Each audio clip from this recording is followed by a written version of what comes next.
une jolie fille d'un lion.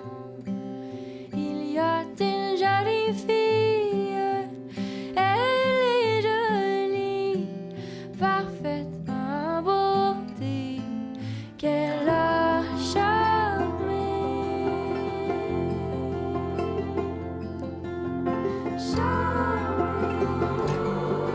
Elle a charmé le cœur d'un grenadier.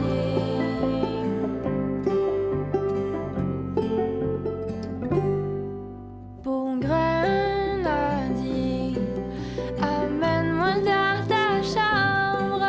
Bon grenadier, amène-moi dans ta chambre.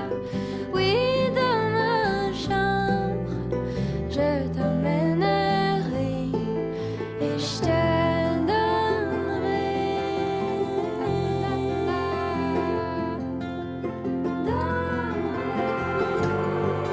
Et je te donnerai le cœur d'un grenadier.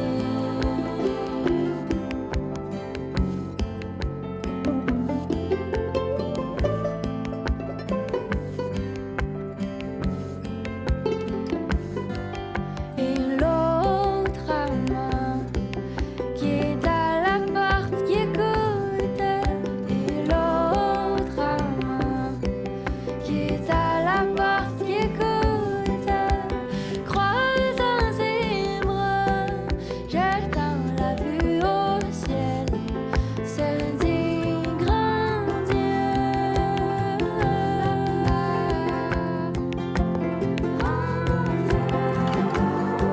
Se dit grand Dieu que je suis malheureux.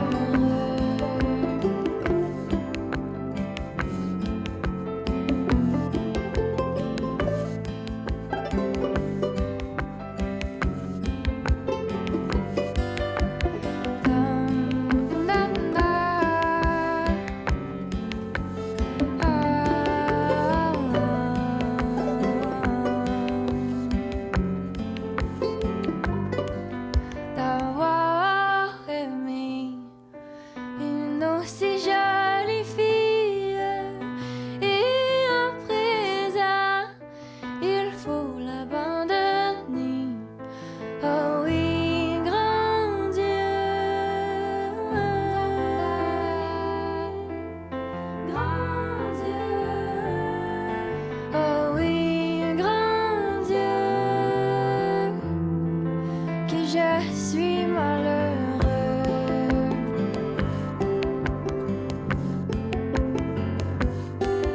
Va ta chagrin, va ta mélancolie, va ta chagrin, va ta mélancolie, va-t'en plus loin, ne reviens plus à moi, puisque mon cœur, puisque mon cœur, puisque mon cœur, puisque mon cœur, il ne veut plus de toi.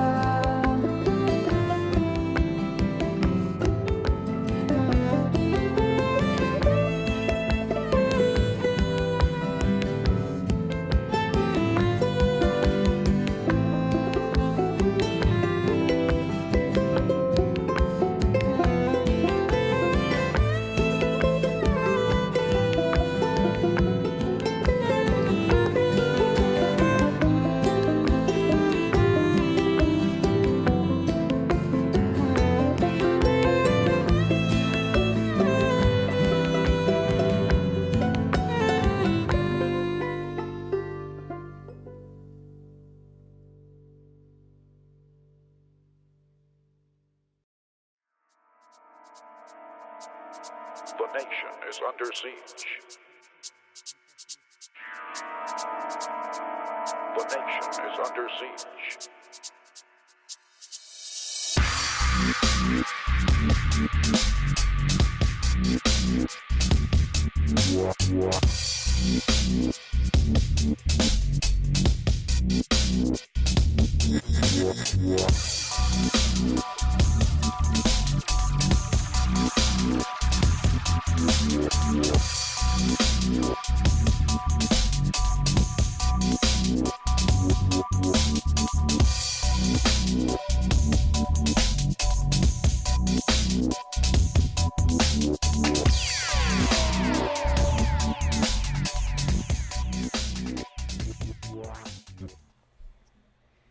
Good evening, everybody. This is Divided We Stand on Facebook and on YouTube.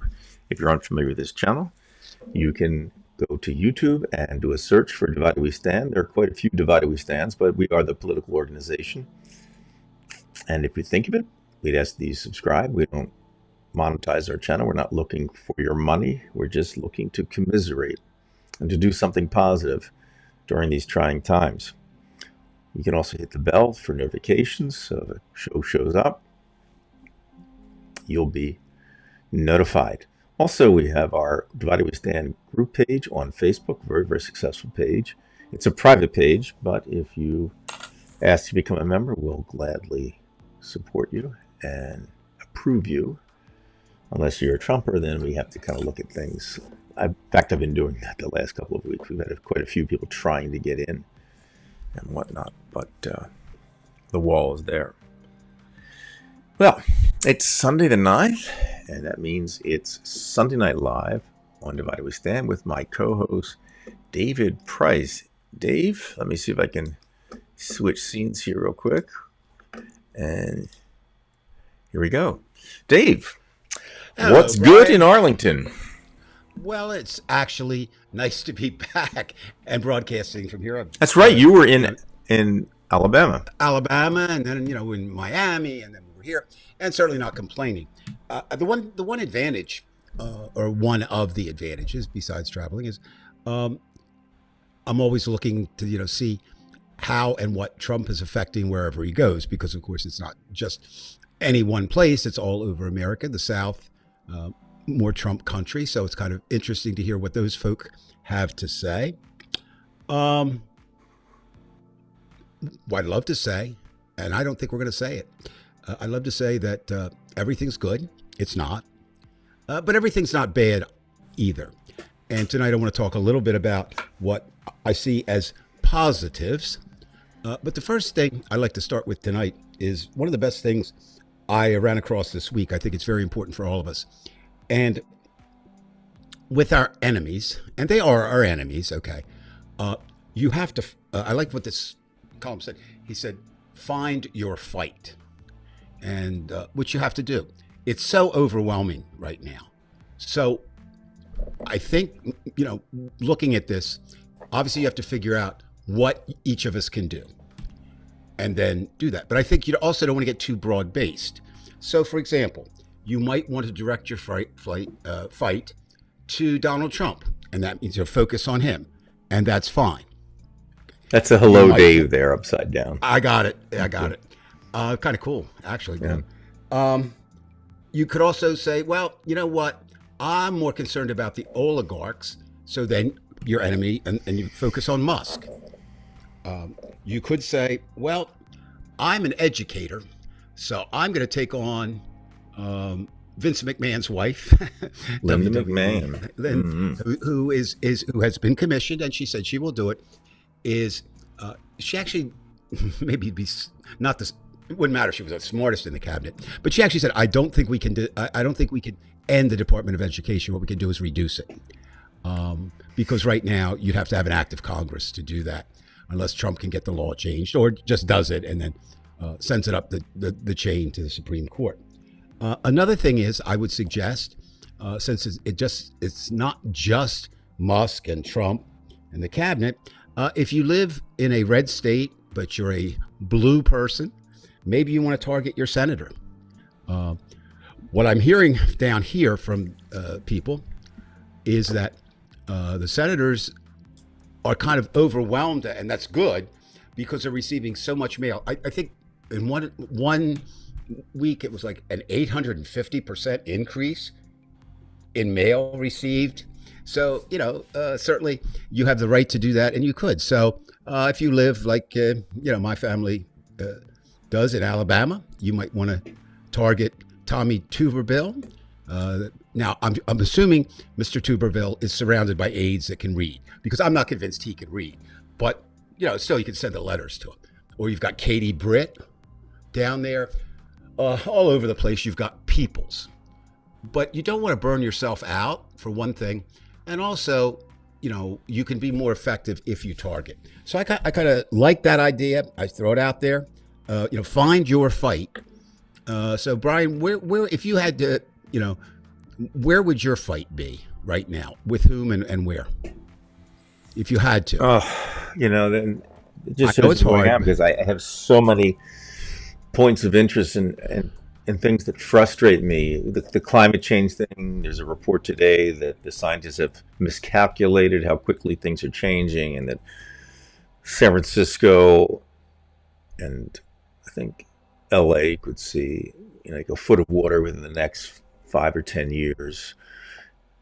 We have the situation in Ukraine. We have Trump trying to divide Europe. I think the number one thing is what the Democratic Party tried to push forward, Dave, during the election. That is this possibility of the United States turning into an autocracy, which it sort of is right now. I mean, I think we're in the early stages, but we have a Right. fascist government. They do whatever they want to do so far, and then there aren't too many checks and balances to stop them. So I'd say if I had to mention one thing, and everything matters to me, as I'm sure everything matters to you, Right.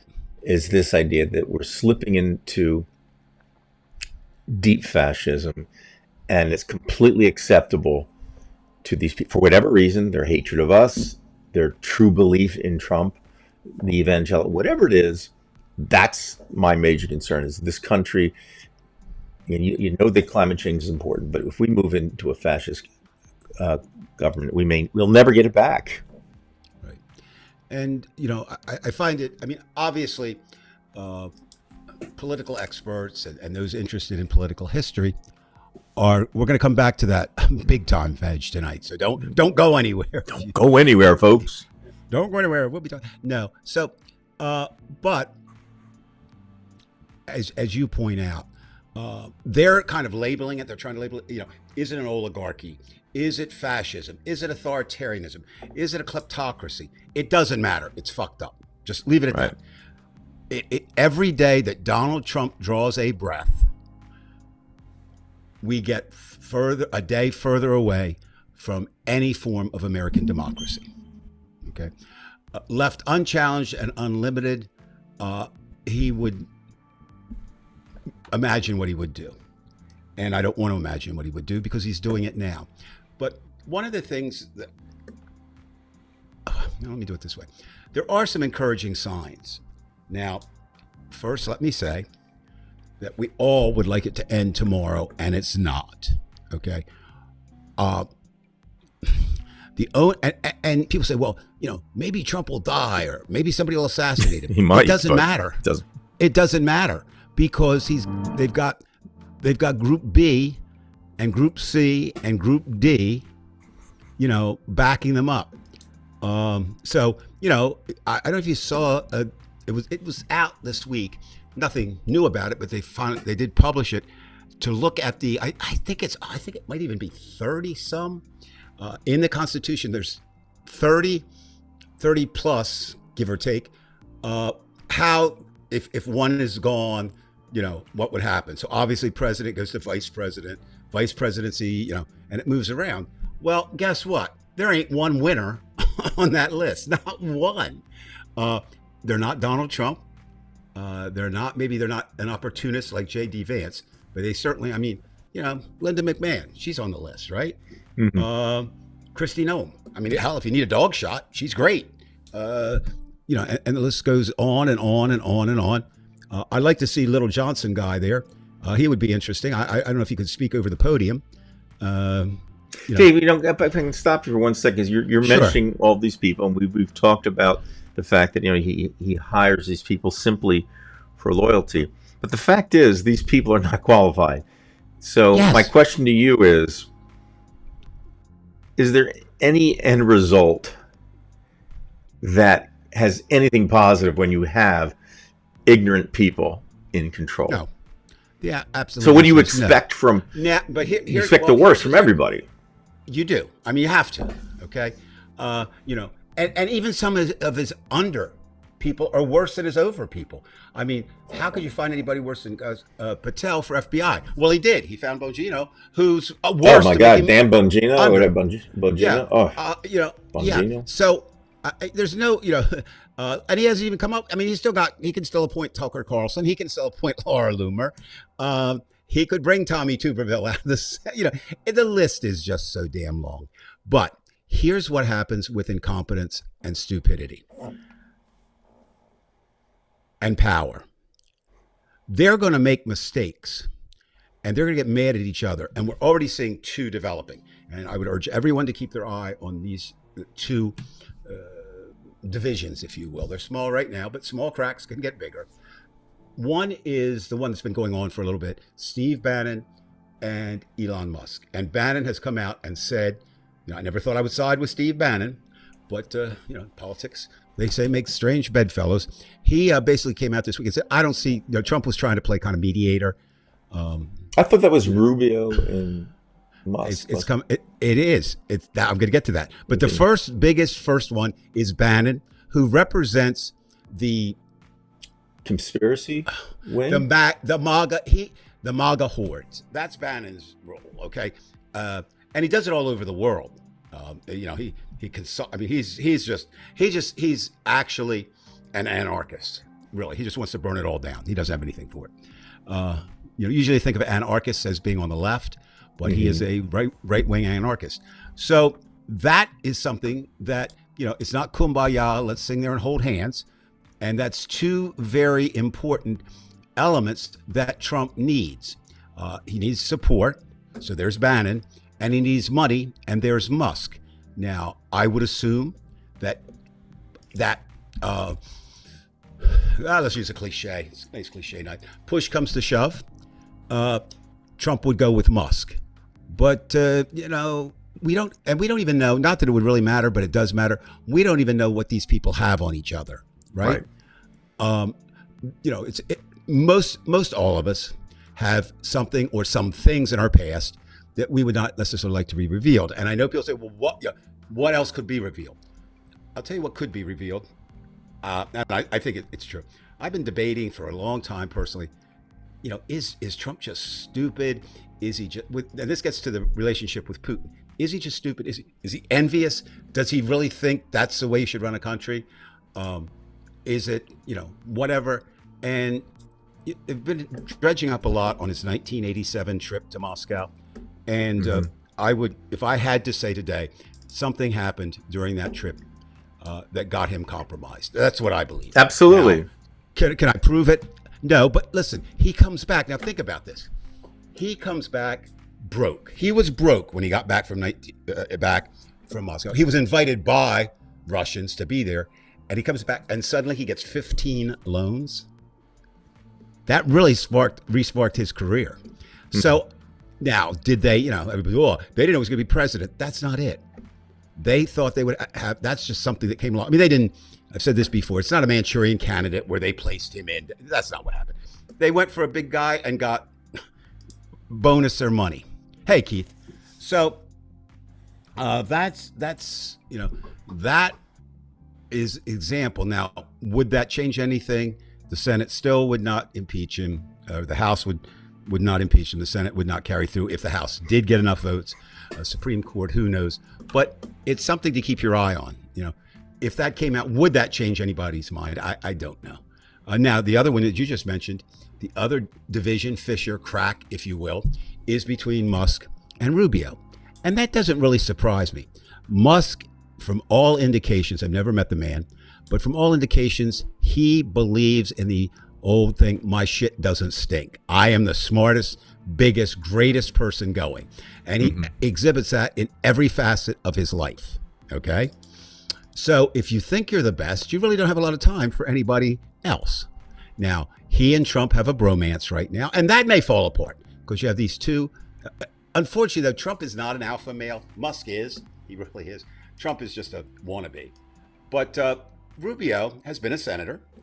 And honestly, if you had to, rate the cabinet members, I think I would put him right behind the female Secretary of Labor as the least worst. Okay, the second least worst on that group. But Rubio is a senator. He does have some idea of how government works.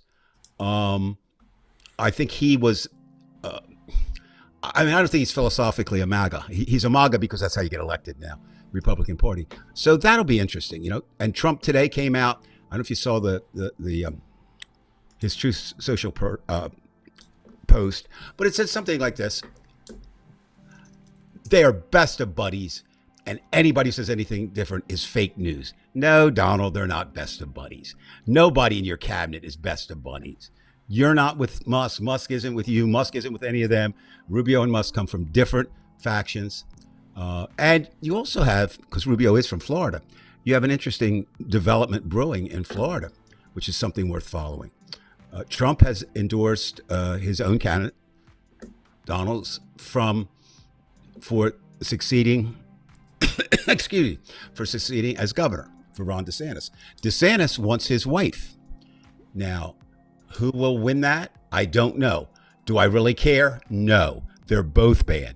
But what I do like is I like when they fight. That's important. So if anybody out there can have some ideas of how to pit them against each other, that's very good.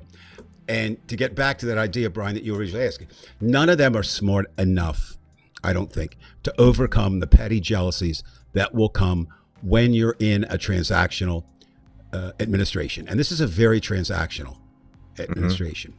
So there, that's kind of the first thing I want to say is, find your fight and go. So what are some examples you could use? If you have some income that's disposable, and I don't mean to sound, nobody has that. Well, if you do, Target, we're going to send that money. If you feel that, oligarchy is a bigger threat, do what some people are doing, boycott Target, boycott Amazon. There's two kinds of boycotts going on right now. One is over DEI, which is diversity, inclusion. And the other is just over people have too much damn money. So does it matter in the long run? And I hate to say this, Brian, I'd be interested to know your thoughts and anybody else's thoughts out there. I think it's great for the moral superiority of saying, I'm not sending any of my money to Jeff Bezos, who's been the most disappointing of the group to me. Especially since he has all that money. You'd think that money buys you power and he could have a say and he could deal with it. He does. Interesting enough, yesterday was International Women's Day, right? Mm-hmm. I think Musk, of course, is, woman of the moment, whoever can. He just wants breeders. But Bezos. 14 children, wife, right? Just had 2. Yeah, 14 now. 14. But with Bezos, I know somebody down here very well who actually went to college with her. And she said Jeff's wife was really just a really nice Midwesterner, right? And of course, they got divorced as he wanted to get somebody else or she wanted to get somebody else or whatever. But she is shown who she is by the causes she donates to. But what I'm thinking more of that, maybe she's the one who kind of kept Bezos in line, if that makes any sense. If she is as good as she appears to be, maybe she could shame him. Now he's unfurled and free and out doing what he wants. And there's got to be, think about it. There can't be any love between Musk and Bezos. One is 1 and the other is 2. And they've both been 1 and they've both been 2. And actually they both dropped to positions 2 and 3 with Carlos Slim coming in and some others. So they have to be almost mortal enemies. Again, they're competing, which is good, Musk and Bezos, for both AI in the computer world, but more importantly probably is spaceflight, which brings us to Musk again. So this past week, I would think if I were somebody looking at Musk, I'd be a little concerned. His fourth of 8 test flights that he's done went bluey, and it actually shut down. What was it? 7 states? I think it shut down air traffic. You know, and, It's news to me, but yeah, I believe it. yeah. So you know, that's not real encouraging. Now things happen, but if what I read was correct, like I said, I think 4 of the last 8 have exploded. 50% is not a very good track record. But again, Not if you're, yeah, a passenger, that's for sure. yeah. But my point is, I don't know, Brian, how effective, other than personal satisfaction, and that's fine if that's what you want, is a boycott of Amazon. I would assume that Amazon is not even in the top 5 or 6 of the ways that Bezos makes money now. Now, we also have to be aware and careful. There's an old axiom, which I kind of believe: the how you fight is as important as the why you fight. And you're saying it's great, the protests at Tesla, they're breaking out all over the country, but there was a firebombing, and I don't know that's the route we want to go yet. Right. I mean, I'm not ruling it out at some point, but I'm saying right now you try to hold on to the moral high road as long as you can, knowing that you won't hold it forever. Right. And also, you don't get too critical of people that do it, because it's your standard and obviously not theirs. And you're not going to be able to say, this is how we fight. You can say, this is how I fight. You can't do that. But I would hope that people, continue that, put pressure on Tesla. Interesting. I don't know if you've read this week. Very interesting couple articles about why does Musk have his son named after, what is it? It's a mathematical equation. Strange, right? Tell us. Has it all the time. And there are people close to Musk that said, actually, now again, 36th hand, I'm not reporting it as verifiable, but it makes some sense. There's kind of 2 schools of thought. One is that Musk thinks that humanizes him. He realizes that he's not human. He does, trust me. He does. He knows he's not, he's not the guy you want to go have beer with. You do want to go if he's going to buy you a yacht, okay, maybe. But so he thinks that having that young child with him. But there's another faction of the group that says the reason is he is personally kind of very concerned about an assassination attempt. And he thinks that it would really take a special person to kill a child or fire a child. If that part is true, wow. I didn't think it would get more despicable. Now, we don't know that it is. Either way is not good, but of course one is better than the other if he's just trying to humanize. So with the money, now what else can you do? Your time. Time is very valuable.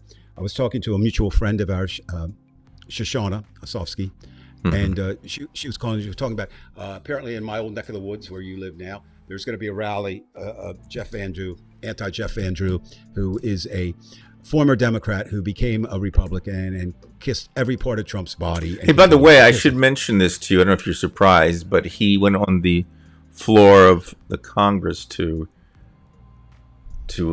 give accolades to Dr. Robin Weinstein, not related to me whatsoever. And, well, you know what? Robin is a former student of mine, and he obviously said thank you to. Well, what Robin did is really pretty exceptional. He got into the ministry and ran a church in Bridgeton, which is where I lived for 59 and a half years and where you live now. And he worked tirelessly with the homeless. He even went out in the street so he could come back and say what it was like. And I haven't talked to him for a long time. We still see him on Facebook. But Robin has stepped aside from the ministry and is devoting full time to teaching at Wilmington College. And he's also on the board theology? there. I'm not sure. He has his doctorate, so I'm not really sure. But for some reason, so that's why Van Drew did it. Of course, does that, would Van Drew go and work for the homeless? Hell no. No, but he would probably do it so he can ingratiate him. And then that's what he's able to do. That is, he doesn't have to go out there with the smelly homeless, dangerous. Right. He awards somebody who did do that. And then now it would be unlikely for Weinstein, not me, to talk against him, being that he gave him the award. Well, I think Robin. Again, I can't speak for him. Have you ever heard Robin? I mean, I'm not trying to pick on him, but have you ever heard him go against Van Drew? Well, he never had occasion to. Is what I'm saying. He went against politicians. Well, we have occasion to, that's for sure. Well, what I'm saying is, I mean, if he would put two things: his social consciousness, which is very high, and I think he is an example. You and I kind of differ on this sometimes, but I think he is an example of what a good Christian pastor could be and should do. Very, very good. So I think I would hope, and I believe that he would. We'll see. I mean, do you thank Van Drew for doing that? Of course you do. I mean, if somebody's going to honor me, sure, thanks. But that's the end of it. I don't think Robin would do a quid pro quid trade or be transactional like Trump, Musk, and the Republicans. Well, let's just put it this way. We are not transactional. We'll speak for No. ourselves. Yeah. Well, of course. And that's something that we come in. So I mentioned this trouble for Trump. So what's going on? Well, first of all, you are seeing finally the rise of the resistance. Brian, you were critical. I was critical. Many of us were critical. What in the heck are the Democrats doing? Yeah, these 10 people who endorsed right. that. All of that bullshit. is there. But you're starting to see slowly. So we mentioned the boycotts. Okay, that's part of the resistance.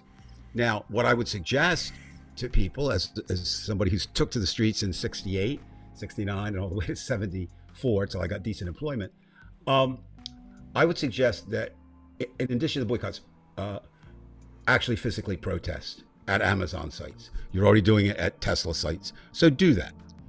Amazon's headquarters is right near you. down the street from me, right near me. I can walk to it. So if anybody wants to come down and protest there, I'll set you up, buy you a meal, take care of you, and we'll go together. So that's a way to do it. Secondly, I don't know if you, again, I was very interested. They had on, was it Friday, right? Friday. They had a stand up for science nationwide, 30 cities. And it was fairly well attended. Not millions of people in the streets, but people in the streets. And we've been calling for that. And these were not just people in the streets. These are smart people in the streets. Okay. A lot of them were young. And the reason for that is they are most affected. They're the ones losing their jobs, or they're the ones saying science is not, Trump is about as anti-science as you can get. Okay. Unless, of course, it's going to save his ass. That's for sure. Well, that's we know that. But that idea. So then yesterday was International Women's Day, and there were protests all around. And while a lot of that was aimed at misogyny and unequal treatment of women, which does exist around the world, continues. But because Trump represents that kind of thing, it was also directed at Trump, whether he wanted to be or not. You had in Paris, the women bare-chested going through to make their point. Yes, I saw that. And I think so. There's 2 days now. Somebody just flashed up there, and I'll get to that in a moment about this. Tomorrow in Washington D.C., there's a group has started called "Shut Down the Coup," and tomorrow is their first demonstration where they're actually people come out and do just that to protest. Now, I think I mentioned on the show Sunday, or last Sunday, not this. I went up to the White House, and the fencing was all the way back through Lafayette Park, but that was right before the British Prime Minister and Zelensky came. So and there was a heavy, police presence or Secret Service presence there. So I don't know where that stands now. I'll obviously I'm going to go up tomorrow to see what's going on with that shutdown corps. But it will, again, that's 3 consecutive days of protest. And then Wednesday is the big one they're hoping for. It's around a lot of things, but the main group is veterans. And that may be a place where Americans if they're going to be moved by any group, I think it would, and it doesn't personally affect them. I think it might be veterans. Well, then doesn't Trump do his 180 like he's done on the tariffs, Dave? I mean, you've mentioned this, how he has this ability to just jump from position to position. Okay, but think about this, Brian. You got to take your victories where you find them. If we get him to take care of veterans, that's what we want him to do. Okay, Absolutely. Not saying, "Oh God, thank you, Mr. Trump. Oh my God, oh yeah, you're so great." No, we forced you to do that, but we take the benefits. We don't care how we get there, or we shouldn't care. Which means we have to how do we his job. But yes, you're right. You're fine. That again. I mean, all these things. I'm somewhat critical, and I shouldn't be. So I'm apologizing in advance of this. But I'm somewhat critical of people who do one of two things or both. Say it doesn't matter. They're all like that. They're not like that. First of all, there's a very big difference. Are the Democrats perfect? Of course not. Are the Democrats disappointing? Of course they are. But the motto that I live by is it better than Trump? If it's better than Trump, that means it's better for America. That's my simple scale. It's way better, It doesn't- despite the weakness of the Democratic Party It's just diverse number of views. And we It's actually had a still long better. debate this week, a group of us. And my feeling, I didn't really carry the day, but that was fine. I wasn't trying to carry the day.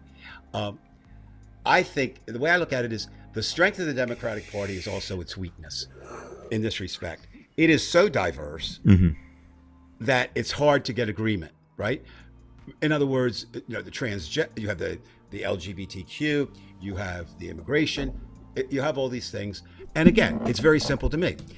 Is that party, in this case, better than Donald Trump? And if it is, it's better for America. Is it going to be the perfect? No. But you can't look for the perfect. But they don't even This is- understand it at that level, Dave. That's the issue. There must be. I'm sorry. You're talking about the people who potentially would vote Democratic. Right. There seems to be this great animosity for science, for the woke people, but I think it really means people who are intelligent for the most part. Well, Jane Fonda kind of put it all in perspective. She said, "Well, just means you're empathetic," and that's something that's foreign. Interesting enough, and I haven't done research on this, Brian, but I saw there was you have to be careful because everything out there can be disinformation, misinformation. But I saw some couple memes this week that said Finland actually teaches empathy in the school. That would be interesting to see because that's one of the things we're lacking. And again, back to Musk, he had the audacity to say that empathy is the enemy of America. No, it's the salvation of America, Mr. Musk. But you're too stuck on yourself to see it. So we'll see. I think again, each one builds on each one. So I think we have to take off the table. Nothing's being done, and it's got to come from the people. It's not going to come from the party. Really, they're going to fight what they can, but they're going to be now. What Veg just said here is Bernie is drawing big crowds in red states. It seems like a lot of maggots are getting pissed. Now, here's what I would do, and Bernie's already doing it, and he's done it since the beginning. The one thing that could bring us together, there's only one thing that could bring us together. Only Social one. Security? I don't know. Well, it gets along those lines. Is if we could agree that the rich are our enemy. Because that is, if you're not in the 25%, we'll even take Just it down there. the complete waste of resources on a small number of people. That volume speaks volumes to how incredibly unfair it is and wasteful. And you can't, like I said, you can't go back and say, this is like that, and history does rhyme; it doesn't repeat itself. But certainly, one of the things that I find interesting is, you speak of the Gilded Age, and that was at the turn into the 20th century. You had the robber barons, but even those robber barons realized they had to do something good. And today's robber barons don't get that. It's a different breed of robber. They're even lower scum. So if everybody could realize, and I think Bernie is very good at delivering that message, that it's not about, whether you support this or support that. The enemy of the people are the rich. And that is true. And it doesn't take a genius. What was it? 91% at one point, the tax rate on millionaires when Eisenhower was in? Right. And the thing is, well, what'd you get? Well, we got roads. I mean, it was, so it's not like a foreign concept. It has been here. And interesting enough, it has been here under a Right, but Republican. people don't understand marginal tax rates. They just think that, oh, I don't want to see one group of people being charged at 90%, of their income, and they think that it applies to all their income. And there again Well, is that ignorance. And they themselves and think that they'll be rich. and I mean, I'll take some culpability for this and some responsibility for this. I know that one of the hardest jobs in America, I believe, is teaching. And I've been out of the classroom now for 14 years, and it is geometrically more challenging than when I was in there. But having said that, I think overall education, sometimes we weren't working on the right things. Okay. And that applies in higher education too, because you're letting people go with the idea of STEM, and you need humanities. That's what makes it. That's why they call it humanities. We're human, so you need to read the great writers. You don't have to be a great writer, okay, but you need to read them, and certainly fiction is one way that you can relate to others, and that a first step. I look at the books that shaped my life, and very interesting. Even film. Tillamook. I mean, if it's good film. You can do it with you can do it with film, absolutely. And the only difference, the only reason I always put reading first is reading allows you to create the universe. Film creates it Right. for you. Right. Both can be effective. It's more passive Same when one. you watch it. But anyway. So what else are we looking at? Good. Now, think about this. We know that once we get to the Supreme Court, we could be in trouble. But since Trump has been it's been a month now? 5 2 weeks right now. 5 weeks. There are more than 100 lawsuits filed against him already. Think about that. He doesn't want to lose any of them. And he's already lost one at the Supreme Court. Roberts and Amy Coney Barrett sided with the three liberals on an issue. Doesn't mean they'll side again. But just keep throwing lawsuits up there. Now, obviously, you've got groups who are more capable of doing that, ACLU and some others, FIRE and different organizations. But that's I mean, keep them coming. They're not flippant. Joey says 7 weeks, so I stand corrected, I suppose. I thought it was 5. It seems like 7 years. Right. But so I think that's a good thing. And I know the tendency is to say, well, once it gets to the Supreme Court, well, now we can't even say that anymore, right? Because again, I think you can say that Alito and Thomas are bought and sold. I think you can say that Kavanaugh should not, like the two I mentioned before, they should not be judges based on their character. They have nothing. They bring nothing. And Gorsuch They're horrible. is a shill for the Republican Party. But Gorsuch is a more interesting shill. I could see him maybe. Those other three, no, they're not going to vote, any other way in a big issue. But we'll see. Now, again, Amy Coney Barrett is going to have to make a decision, right? Do you know that she's received death threats? Yes, I heard that. I'm not surprised. No, it's not. No, that's it. That's Now, the way they do it, by intimidation and fear. Well, what happens is with that, Bri, is okay. There's two reactions to that, right? If somebody threatens you, you either pull in, and I'm not going to comment if you pull in, right? I don't think Depends on the situation, right? Yeah. Or you fight back harder. So maybe, challenging her, maybe she'll move and say, you know what? These people are crazy. So we don't know. So we just look at the 100 lawsuits and say, bring them on, bring more on. Now, you got a federal judge who also, which you'll get to the Supreme Court ruling, that fundamentally, he said that the actions that Trump and Musk are taking now, and I like that he linked Trump and Musk, right? Because that's really are. You don't know which ones are Musk and which ones are Trump's. But it's like Trump Musk or Musk Trump, whatever you want to say. And I want to get this quote right, so I'm going to look down here for a second. Fundamentally undermine the excuse me, the constitutional roles, the distinct, and he used the word distinct. So fundamentally undermine the distinct constitutional roles of each branch of the government. Basically, it's Congress who handles the money. Certainly, they're not handling it now. It is Right. Musk. And you would think, Brian, but again, it is a cult. We have to remember that. The leader in a cult can do no wrong. But how many times can you reverse yourself on tariffs? They're Right. either good or they're not good.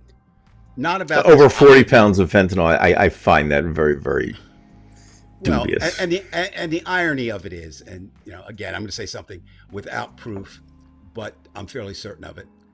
Trump, if he's not on Adderall, and I think he might well be, because he wouldn't consider that a drug because it's prescribed. Certainly, his son is Donnie Jr. There's no question about that. And They say he's going to run for president in 4 years. yeah, well, and Musk, but he ain't his daddy, so that's one thing. And Musk is definitely he takes the K drug, and so again, it's a hypocrisy. Okay, it's just a hypocrisy. But the idea that we've got a federal judge, we've got the Supreme Court, we've got the 100 lawsuits, all good. Now, you're starting to see some action slowly and disputedly, not wholeheartedly, slowly is the Democrats in Congress are doing some things, not what we want. So, Brian, why don't you pick up, how did you feel about the 10 Democrats who voted to censor? Yeah, Texas Democrat- I looked at the states. Like, I saw Nancy Captor, who's been there forever in Ohio.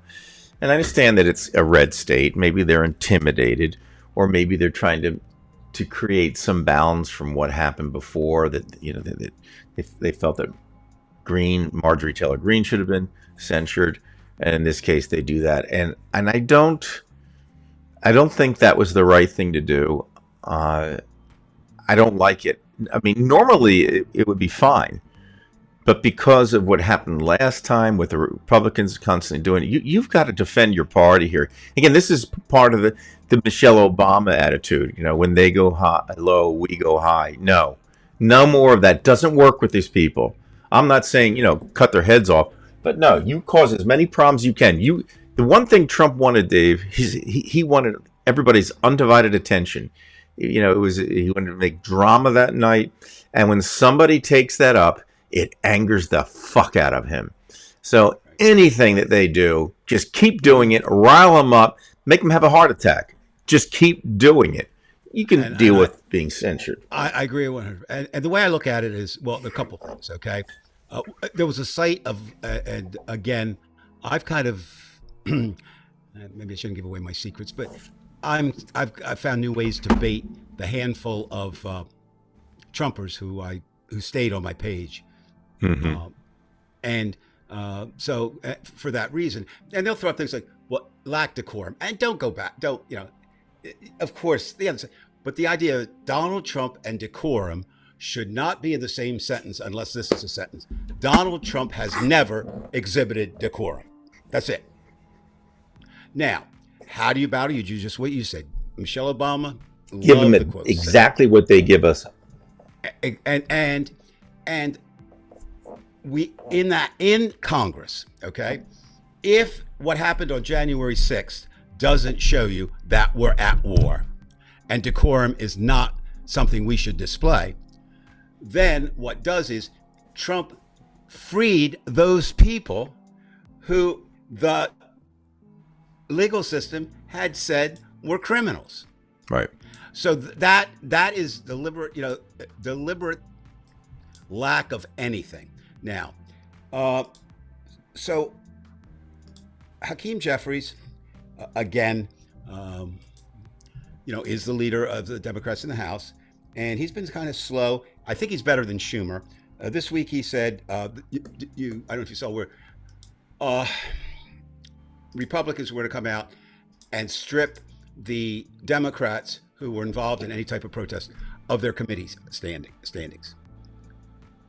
And Jeffries, with some balls here, said, "You ain't taking no one off of any single committee." Now, if he commits to that, that's good, and I think he will, because that would even lessen the power, and they have no right to do that. So you're saying now Schumer, I'm sorry, he may be to the Senate Minority Leader what the former Attorney General, Merrick Garland, was to Attorney Generals. I think Schumer... He just doesn't project well. I mean, I think he has the right politics. He doesn't project. I think what happens is, and I would tell... I mean, I don't know well enough to call him Chuck, but he always says, call me Chuck. So, Chuck, here's what I think on you. I get this from The Godfather. And in the original, The Godfather movie, and then the second one, third one we'll forget. But anyway, the son, Michael Corleone, takes over for his father, and he knows it's going to get ugly. He knows it's going to get ugly. And it was his, almost like his stepbrother. He had been adopted into the family informally. And he was a consigliere. And for anybody, consigliere is a word you might not know. That's the attorney. That's the main attorney for the mob. You're the consigliere. You're the legal voice in action. And he said, I'm going to replace you. And the Robert Duvall character says, my God, Michael, what did I do wrong? What did I do wrong? Michael says, you did absolutely nothing wrong. You were a great consigliere. However, you aren't a wartime consigliere. And I need a wartime consigliere. That's why I look more to AOC, certainly Jasmine Crockett, Bernie, who's been, an outsider. Few people are rising, Chris Murphy from Connecticut. So you need that. Now, the best thing I saw this week, and I would go on that, as far as the fight is, to give Pete Buttigieg a position of responding every day to what happened to the Republicans. Just let Pete do it. He is clearly, I think, maybe if not the best speaker, one of the best on the Democratic side. Because he can think on his toes. He's brilliant. And he is. He's kind of like, I would say he's kind of like Hitchens in the sense that if you are going to get in an argument with him, chances are you're going to lose no matter what the argument's about. No, I would agree, Brian. I think that's a good analogy. And now I might take it a step further and add AOC and Ms. Crockett to that. And the reason being this. I think one of the things that the Democrats did, they were too verbal about what they supported, okay? But think about this. Think about the message you're sending without sending. 3 people on stage, right? Pete Buttigieg, Representative Crockett, and AOC. Women, gay men, blacks, Hispanic. Just let them look. Don't say anything about it, right? So, people should be intelligent enough, or you should lead them, say, well, they wouldn't, they have to be for them because they're supporting them, and then just turn them loose. Whether that will happen, I do not know. But I know that AOC and Ms. Crockett will continue to speak out, as will Bernie, as will some others. Now, let's get to something that came up earlier, I think, Veg, talking about the 10 and Al Green. Yesterday was the anniversary of the Pettus Bridge, one of John Lewis's finest moments. And I will say this, John Lewis is, to me, and I include Martin Luther King in this, to me, he is, I never met Martin Luther King, so I'll do it this way. John Lewis is the biggest hero I've ever personally met and spent time with. I just feel that way about him. He was real. He was this. And you knew him. Pardon me? And you knew him. And I knew him, correct. From working at the museum, and he was just an amazing guy. And very down to earth and the whole thing. But I think Al Green is the first in line for the John Lewis Award. And here's what he said after, and building on King and building on some of the great Democratic women who've been out there. He said, after Century, he said, how do you feel? He says, and still I rise. That's kind of the idea. A proud, liberated Democrat, unbought, unbiased, and unafraid. Now, just take those 3 words and apply it to every Republican in Congress, right? Unbought? No, right? Unbiased? Absolutely not. You can't support someone like Trump and be unbiased. and unafraid. And and again, it's easy for me to sit here and criticize them, but I honestly believe this. There are some things in life, if you are afraid, you leave, right? If they're really afraid for life, leave. Because we'll see. But if somebody who's been as conservative as Liz Cheney can get blasted out, if somebody who's been as conservative as Amy Coney Barrett on one ruling, she gets death threats. These death threats may be real. Sure, you have to take them that way. And if that were the case, I'd either say I'm going to do my job, or I worry about my family, and my family is more important than my job. So I don't expect them, But if you're going to do that, I think it was really interesting, Representative Green's choice of words. Now I'm going to do something that will probably offend a number of liberals, but I'm going to do it anyway. Big thing this week, which showed again the Republican stupidity. They actually proposed a rule that would not only ban transgendered women in sports, but would call for an inspection of their hoo-haws. This is what these senators are doing. 51. It's obviously the second part and that's the problem. And so first of all, it's stupid. Now, I do believe, Brian, that because I think transgender males as females and sports, I think it can deserve a discussion or two. I don't think you automatically say. It may come down that we overrate sports. It may come down that it is an unfair advantage. And you're talking about, I think there are 12 transgendered athletes in the whole NCAA. So you're not talking about, but the Republicans can't do it the right way. Now, Gavin Newsom comes out and basically says that, and now he's getting crucified. Now, I'm not a Newsom supporter, okay? To me, he strikes me a little bit too much as pretty boy. That's my reservation.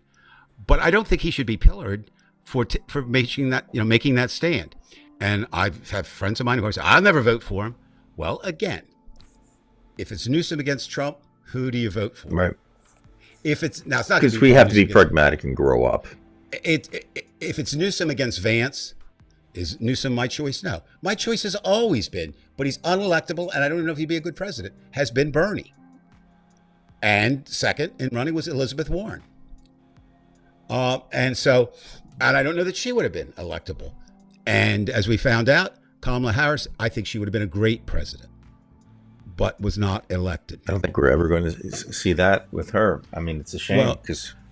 but she can be effective now. I think she did everything she could have done, Dave. Oh, again, you don't want a Monday morning quarterback, but Joe Biden did the greatest thing for America by defeating Donald Trump, and he did a bad thing for America by not stepping down earlier, because there's nobody could have won that election. I don't think coming in with that lead, was it. Now let's see what we got here. He makes a good point, Christopher.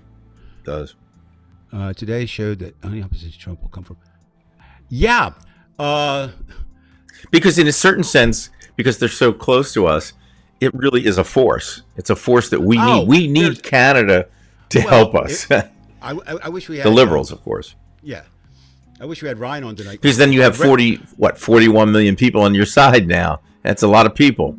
That's bigger than California. Absolutely. And the other thing, I wish we had Ryan on tonight, because if I read correctly, they've stopped serving Jack Daniels in Canada. Good. That's one of Kentucky's take it from Kentucky. Yeah. Take that money out of Kentucky. And it will be. Of course, you've got Canadians are no good anyway. No, they are. They're good. And again, they are. Right there's now, no question. They're the best out there. Again, who is just hold it up to the. Who would you rather have, a Trump voter or a Canadian? Every single time, I'm going to go with the Canadian. Every single time. Now, I'm sure there's a Charles Manson in Canada, but I'm still going to go there simply because they're opposed to this evil. Now, there's a sense of fairness, at least with their government. We don't have that here. No, we don't have anything. And again, Robert Reich, who's been in government for a long time, and I think he's really intelligent. Robert Reich said it's very simple. We're either going to have democracy or we're going to have dictatorship. You can't have both. And again, we don't war, didn't ask for tariffs. Christopher, you're absolutely right. There's no way. I mean, you're just responding, as I think all Americans should, to an evil, a darkness, an ignorance that is ensconced in 1600 Pennsylvania Avenue. And, when your number two is Elon Musk, you got a problem. So, Brian, what do you think? This week, I haven't asked this question for a couple of weeks because we've been flooded with some correspondence. That's great. A plus week, a negative week overall. How'd you find it?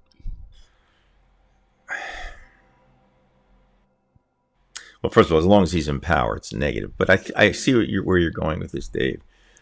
And there is movement, and that's important. What will happen with Trump now with the tariffs? You've been talking about him going back and forth, and he does whenever the stock market goes down, he puts it off. But I like what Canada did. They took off the booze off the aisles already, and I think that's really, really good. And I think Trump is already trying to cushion his fall because he talked about a recession today, apparently, on Fox News. Of course, he's going to blame Biden for the recession. But I think he has a certain understanding that he has no rhyme or reason how to handle things like a normal president. So I think he's trying to cushion himself for the fall. And again, what he does from there, that's where he gets even more dangerous. So, does he use martial law? I don't know, Dave. This is just, it's so bizarre for me. It's very hard to answer that question for you, whether something's positive or negative. I think I'll say this: we're a little bit closer to home dirt. Like we're closer each time we do whatever we have to do. Either that, or we're going to burn up, or we're going to lose. Right. Yeah, I mean, I'm trying, Dave. I really. No. It's like when you're 12 years old and you try to believe in God. You say, I really tried. But this thing, Right. this praying thing is not like a really effective mode of getting things done. Two things I would say before we go. One is a kind of a cautionary tale, or a cautionary. It's not going to come tomorrow, people. It's not. Okay? We're in for at least 2 and possibly 4 years of the most important battle in American history if you look at democracy surviving. This is now worse than the Civil War, not in terms of the deaths and where it is, but this would be worse because you would think at this point we would understand America better than they did then. And Right. we don't. We don't. That's number one. And number two, as I kind of started with, if you are involved in the fight, make sure you get a break too. You need to find something that I think that you can walk away from it, because it will get overwhelming. It really does. And again, that could be anything. Could be gardening, could be walking. You exercise, I exercise. Just something that gets you away. But I will say this, having given that advice, it's very hard because in the moments I'm still focusing. By the way, this comment here about the warships. Put that up again. What worries me now is as I read this article about the F-35s. Apparently, there's kill switches in the F-35s, so that if Trump wanted to, he could have the military effectively put those kill switches on, and then the F-35s would be unusable by European countries in NATO. And he would do it, Well, Dave. I mean, that's the thing. Let me say this. I'm not calling for his assassination. I want to make it clear. But I think Donald Trump and Elon Musk have to understand something. Other countries may not play the Michelle Obama when you when they go low, we go high. And I assume, not that there's anything wrong with ditch digging, but I would say, and that Jeff, is basically one of the biggest problems with religion and education. The only way religion should never come in. You can use the Bible to teach stories, or if you're teaching Moby Dick, do a synopsis of Jonah and the whale, that kind of thing. But and that's where we're headed. Well, it's just like you said, Brian. It's really, we're headed in the wrong direction on 78,000 roads right now. Right. Wrong. So how do you stop them? How do you get them to turn around? It definitely has to get worse before it does get better. And here's to the point where they get burned, where it touches them. When the city goes underwater. Next week I'll talk more about it. I didn't tonight, but higher education is in the spotlight right now for not good reasons. And I think that what will happen, and I don't even know, because of course Sandy Hook didn't change anything on the guns in school issue, but I think we're headed for a Kent State type incident, but on a much larger scale. Mm-hmm. And I hope that I'm wrong, but I just seeing what I'm seeing, and looking at it, and seeing the rhymes of history, I think, and that will either make or break us. Right. That right there. Right, Dave. Thank you for those words, and we'll take it from there and say next week we should be on Sunday evening, barring any issues. Yes, Christopher. Yes. Yes. Right now. You're absolutely right. Right now. All right, Dave, we're going to sign off. Thank you, everybody. And please make sure, if you have not subscribed, please subscribe and share and such. Veg, good to see you. And folks, if you're familiar with Veg the Aging Hippie, great channel. Check it out. And I mean that. It's a great channel. All right, folks. Hey,